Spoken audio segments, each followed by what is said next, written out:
तासगाव नगरपालिका निवडणुकीतील प्रभाग क्रमांक 4च्या अपक्ष उमेदवार सौ दीपाली मुकुंद पुंडेकर यांनी प्रचारात जोरदार आघाडी घेतली आहे. तासगाव नगरपालिका निवडणुकीचा प्रचार आता सर्व उमेदवारांकडून जोरदारपणे सुरू आहे. सदरची निवडणूक अत्यंत चुरशीची होणार आहे. तासगाव नगरपालिका निवडणुकीतील प्रभाग क्रमांक 4च्या उमेदवार सौ दीपाली मुकुंद पुंडेकर यांनी घरोघरी जाऊन मतदारांची भेट घेऊन आपली भूमिका मांडली आहे.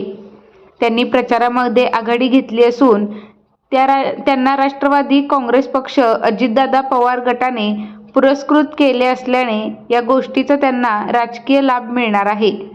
सौ दीपाली मुकुंद पुंडेकर या अनेक वर्षापासून सामाजिक व राजकीय क्षेत्रात कार्यरत असून या कामाच्या आधारे प्रभागातील जनता माझ्या पाठीशी उभी राहून मला विजयी करतील असा विश्वास त्यांनी व्यक्त केला आहे.